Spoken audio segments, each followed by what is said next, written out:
Follow us on all social media platforms or visit our website at www.highimpactstudios.com. Hello, High Impact. High Impact Studios, bringing your vision to life. This is radio like you have never known it. High Impact Radio, 102.1 FM. Hey, High Impact. Hi, how may I help you? Who is the shortest basketball player in the world?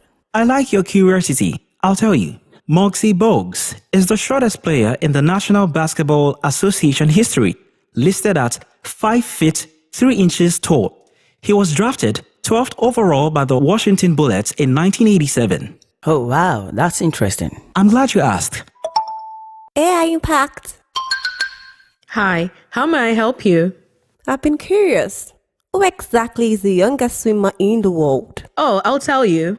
Alzen Tarek, age 10, is the youngest and fastest swimmer in World Championships history.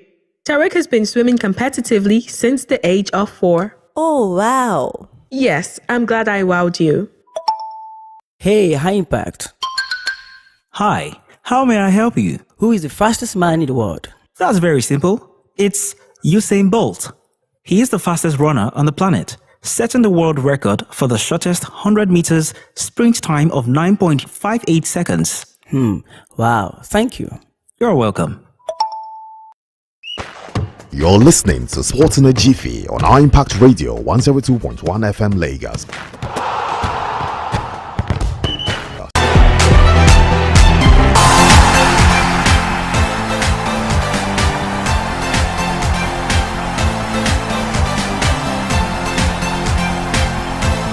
Sports in a Jiffy here on Empire Radio 102.1 FM. Cool and calm Tuesday morning in the industrial city of Lagos. Tuesday, the 29th day in the month of October, year 2024. I hope you're feeling good this morning. You're feeling fly, you're feeling elated, you're feeling excited, just as Rodri is feeling right now. The 28-year-old Spaniard who last night became the best player in the world football, because that is the most prestigious award any footballer will ever aim to get. Not feeling angry, not downcasted, maybe not too sad like Real Madrid and also Vinicius Jr. are currently feeling right now. Fans and football enthusiasts all around the globe are not too happy with that though. And we'll also talk a look at the other awards that were won last night. Talk about the Copa Trophy, the Yasin Trophy, the Team of the Year, the best manager, both male and female, and also the best female footballer on this planet. Taking a dive into the Nigerian football with the dates for our final set of qualifying matches now set for next month by CAF.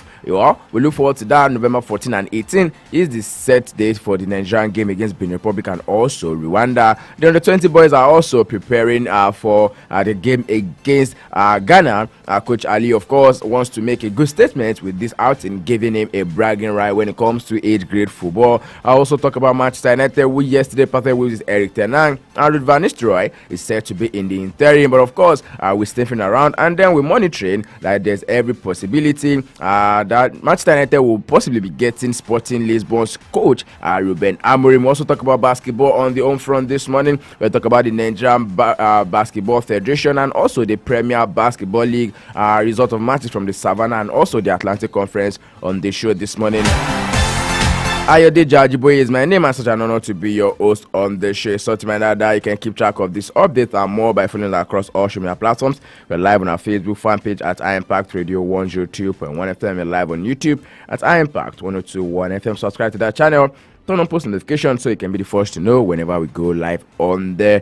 72 in bits and in pieces this morning, tiptoeing through all of the major stories. Whether you're a sports person, someone love the trail of the game, or you're an athlete yourself, this is the right place for you to be. The early bird has gone all around the world to catch this course, and I am more than willing to serve them to you.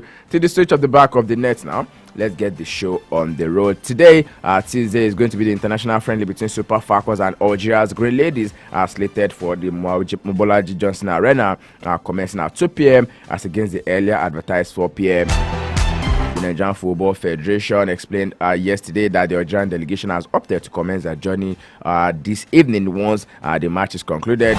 Two international friendlies were put together by NFF to help rebuilding process of the Super Falcons following a below-par performance at the Women's Olympic Football Tournament in France this summer and the departure of American gaffer Randy Wardrobe. The two magnificent goals by Captain Rashida Tajibade and the Falcons a 2-0 win over the Algerians on Saturday, and a good number of home-based professionals were also drafted into the the side. Away from that, right now, let's go straight into the under-20 AFCON, where the qualification of Nigerians Flying Eagles for the 2025 African Cup of Nations on Sunday increased the number of qualified teams.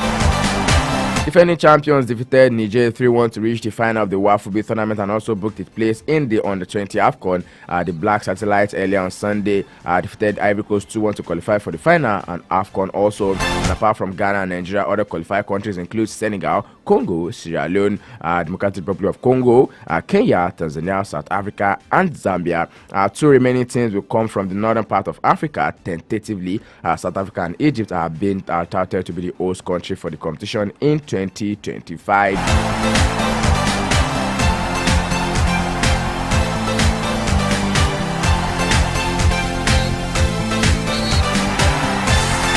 And away from that now, quickly let's go to the Super Eagles with the group stage of the 2025 African Cup of Nations qualifier set to resume next month. The crisis is currently rocking the group opponent of Nigerian Super Eagles. The coach of the Amavubi of Rwanda, Frank Spittler, yesterday morning stepped down from his position. Spittler has been in charge of the team in the past years and has been able to revitalize the team. Rwanda is presently topping their group in the 2026 World Cup qualifier and not doing badly in the group of the 2025 AFCON qualifiers either.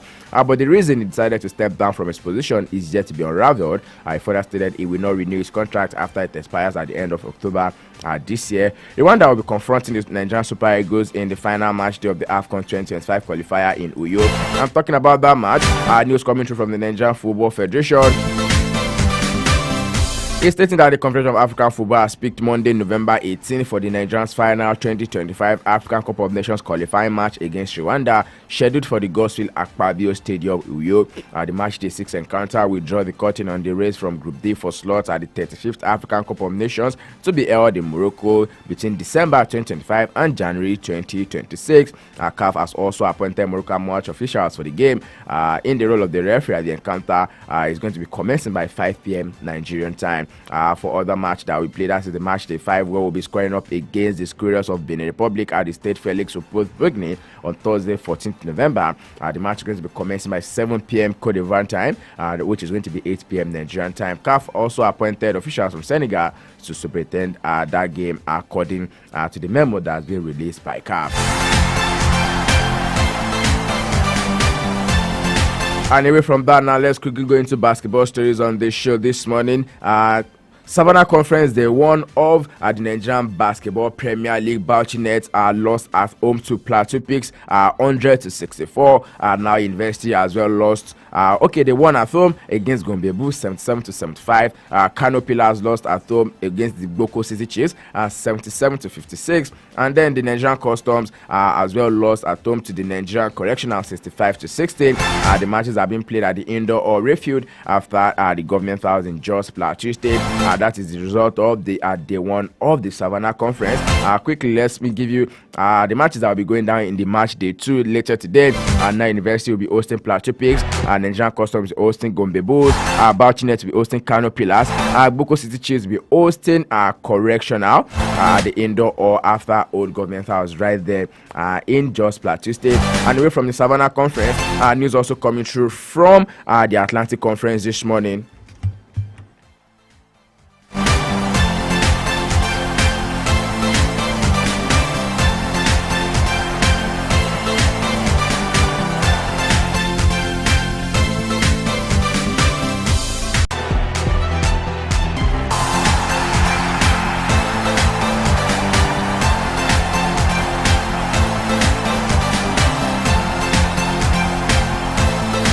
Yes, just coming through from the Atlantic Conference, they won the game tipped off yesterday. By the way, River Supers defeated Delta 87-39.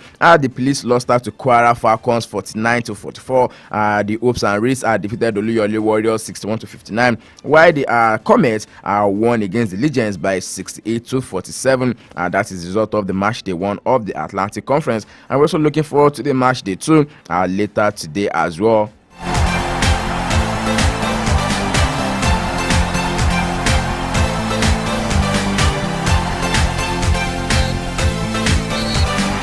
And the match day 2 results yesterday, the police defeated Delta Force 56-49.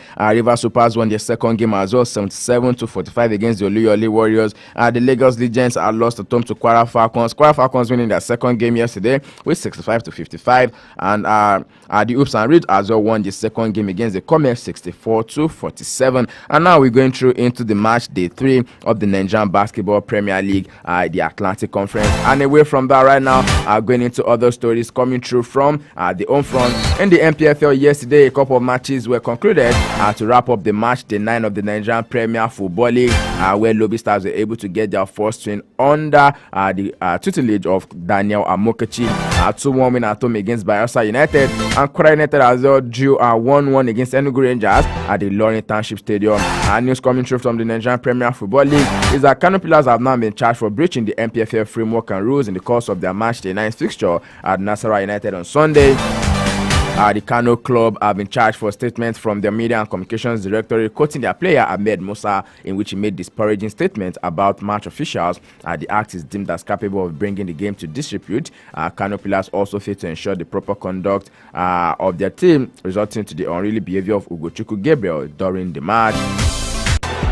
Kano Pillars have now been fined 1 million naira for misconduct capable of bringing the game to disrepute, another 1 million naira for improper conduct of the players.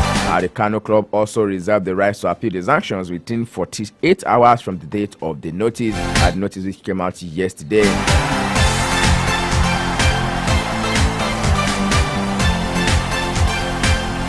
Anyway, from the home front right now, let's go straight into Europe. I'll be starting from other sports this morning. Before we go to the ever exciting and also tantalizing sports stories coming through from the world of football, we'll be looking to recap the actions of other Nigerian players abroad from the matches that were played yesterday. Because of course, Victor Boniface was. Did I say Victor Boniface? Victor Osimhen was on the score sheet for Galatasaray against Besiktas yesterday. But then let's really start with talks coming through from the NBA. The Phoenix Suns of Kevin Durant and Devin Booker combined to send Los Angeles Lakers tumbling to their first NBA defeat of the season. Booker will back 33 points and Durant will back 30 points to give the Suns a trailing 109-105 win at the Phoenix Footprint Center. Lakers star LeBron James had a quiet game and registered just 11 points as teammate Anthony Davis top scored with 29, while Austin Reeves added 23. The Lakers had gone into the match with an impressive 3-0 start to the campaign under new head coach JJ Redick, made a superb start to the game.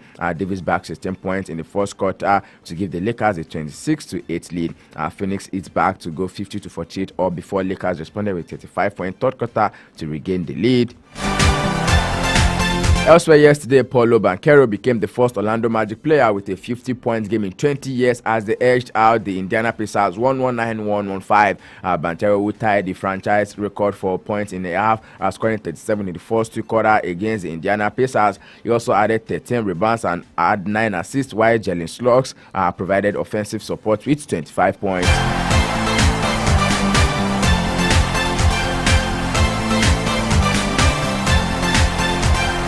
Another basketball story is coming through this morning. Well, not too good news coming through from the world of basketball, because he's been injury left, right, and center. This time around, it's going to be Utah Jazz forward Taylor Hendricks, who exited Monday's 1-0-1-0-2 loss to the Dallas Mavericks after suffering a fractured right fibula and dislocated ankle. The team has announced Hendricks will return to Utah with the team for further testing later today. Jazz coach Will Hardy said after the game, Hendricks' strength is expected to miss the remainder of the season. Not too good. The season barely started 2 weeks ago, and now someone is injured and will be out for the remainder of the season. The 6'9" Hendricks, who is the number 9 pick in the 2023 draft, is an important part of Jazz rebuilding project. The profiles as an outstanding defender joined the assignment on Dallas superstar Luka Doncic on Monday night. And away from basketball talks right now, let's go straight into the world of tennis. And I'll tell you tantalizing stories I've got for you on the show this morning. Whether an athlete or someone who loves the thrill of the game, and whatever your agenda is, of course, on my agenda. Let's start with WTA talks in the world of tennis, where former world number 1 Simona Halep says she needs to remain patient after her latest comeback on the WTA tour ended in straight set defeat. Simona Halep, who 33, was playing only a second match at the highest level since being allowed to compete again after a doping ban. The two-time Grand Slam champion returned to competitive action at the Miami Open in March after an initial 4-year punishment was reduced to 9 months, losing 6-3, 6-3 at the Hong Kong Tennis Open to China's Yun Yai, ranked number 45 in the world. Was Alex's first level outing since Miami because of a knee injury.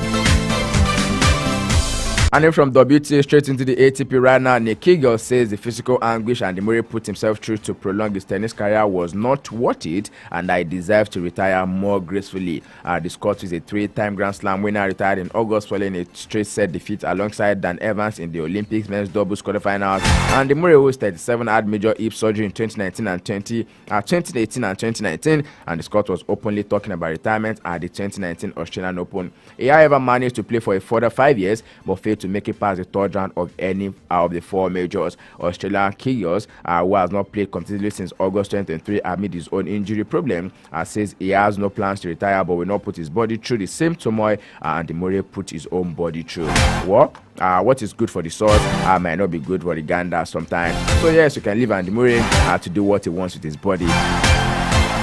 Honestly, in the last couple months, should I say, Nick Kyrgios has been talking a whole lot more than he's been playing. Just like I mentioned to you, he's not played competitively since August 2023. And away from that right now, let's quickly take more stories coming through from the world of tennis, where yesterday Stefanos Tsitsipas overcame an upset stomach to beat Roberto Caballés Baena at 4-6, 6-3, 6-3 in the first round of the Paris Masters yesterday and stay in contention for a spot at the season-ending ATP final. Tsitsipas has reached the Paris semi-finals in the last 2 years and needs another deep run to have a chance of qualifying for the ATP finals tournament for the top 8 players in Turin next month.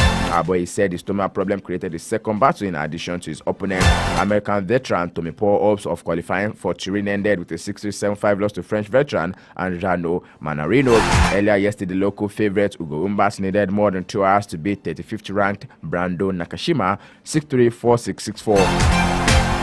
Other games that went down yesterday, defending champion Novak Djokovic is keeping the tournament this year. Yannick Sinner, who is guaranteed to finish the year at #1 spot in the ATP rankings, is the top-seeded player right there in Paris. Yannick Sinner, Carlos Alcaraz, Alexander Zverev, Dani Medvedev have already secured a spot at the ATP finals from November 10 to 17 this year. And away from tennis talks right now, let's go straight to the world of football. And just like I mentioned, tantalizing stories for you on the show this morning.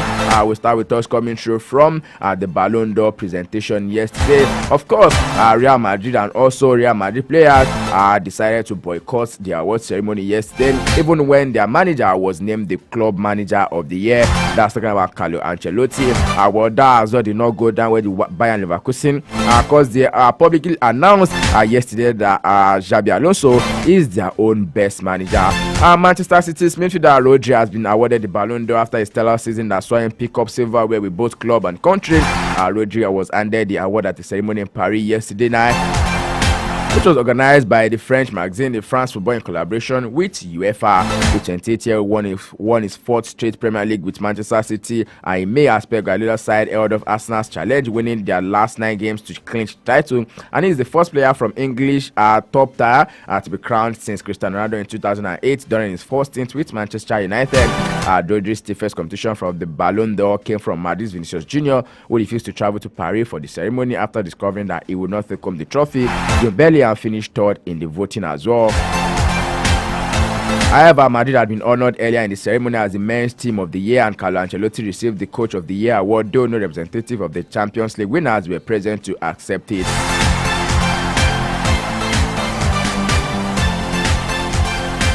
Now, away from that right now, Rodri also becomes the second men's player born in Spain to win the sport's most prestigious individual prize, and the first since former Barcelona star Luis Suarez claimed it in 1960.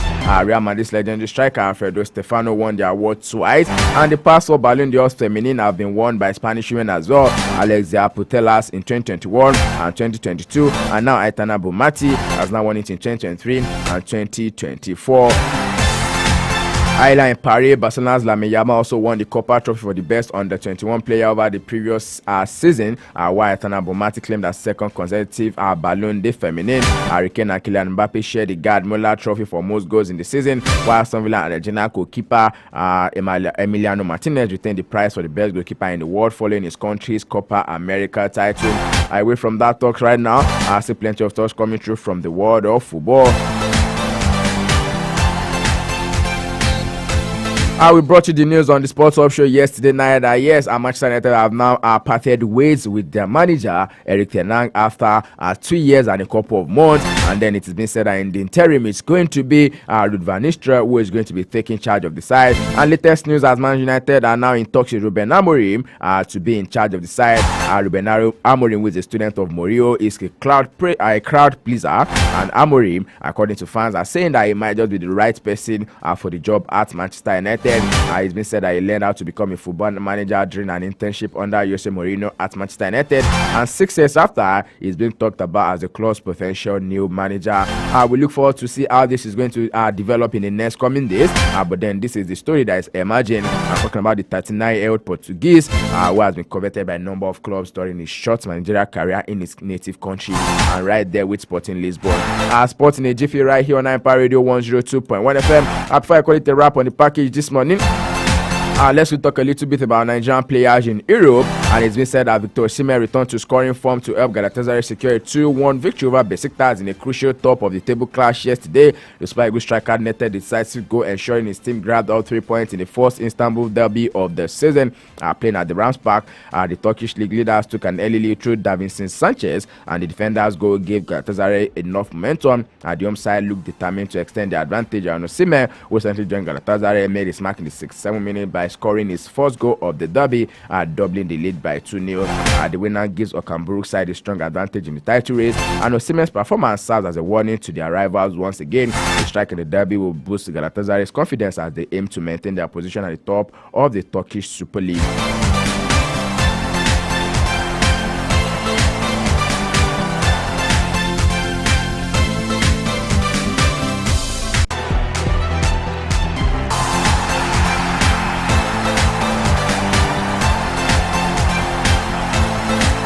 Still more talks about Nigerian players abroad, and right now we go straight into the French League One, where Gift Orban is now under fire from Olympique Lyon fans. The striker Gift Orban is presently under fire in France after congratulating the striker of AJ Auxerre, Sinali Diamonde. Auxerre held Lyon to a 2-0 draw on Sunday evening, with Diamonde scoring a late equalizer. Orban, who was not selected for the game, went on his social media handle to greet Diamonde for the goal.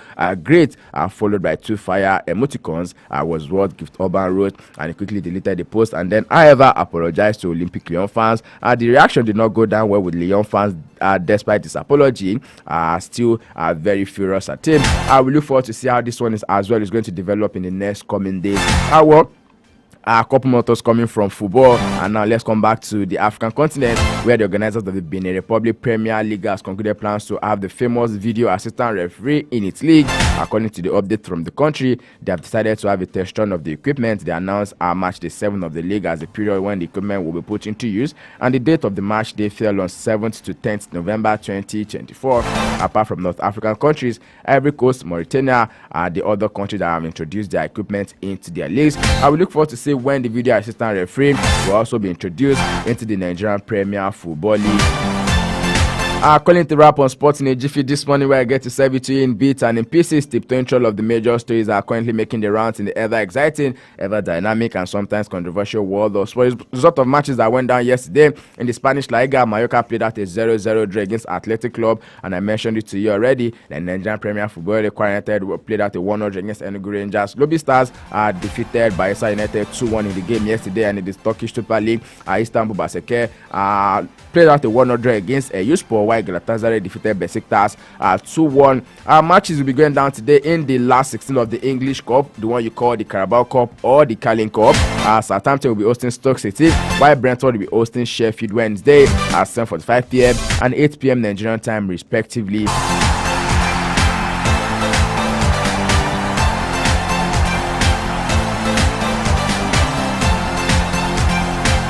And in the Spanish Copa del Rey later tonight, Rayo Vallecano will be traveling to Villarreal. Real Valladolid will travel to Astor. Real Zaragoza will be traveling to Le Hospitalet. Villarreal will travel to Poblenz, while Cadiz will travel to Real Jaén. And in the German DFB Pokal, Augsburg will be hosting Schalke 04. Bayer Leverkusen will be hosting Elversberg. RB Leipzig will be hosting St. Pauli. Austin Kiel will travel to Köln. Stuttgart will be hosting Kaiserslautern, while Wolfsburg will be hosting Borussia Dortmund. Italian Serie A later this evening, Cagliari will host Bologna. Leeds will be hosting Hellas Verona, while Napoli will travel to face AC Milan at the Stadio Giuseppe Meazza later this evening. The game is going to be played 7:45 p.m. Nigerian time. And here's where I call it a wrap on the package this morning. I say many thanks to everyone who's been a part of the show. I mean, I've got the producer in the studio, who of course make sure you guys get to see me clearly this morning. I'll be back here tomorrow for another edition of Sports in a Jiffy here on iPad Radio 102.1 FM, 10 a.m. to the flip side of 10 every weekdays when we get to serve you your early morning sport turning. I did Jajibo sign out this morning. Stay sporty, stay active, drink enough water to stay hydrated. Don't forget to be good out there. And also remember to be kind, because kindness is cool. Mbolade Oladipo is here to take you through the rest of your morning. Do have a blessed and highly favored Tuesday morning. Hey, hi, Impact.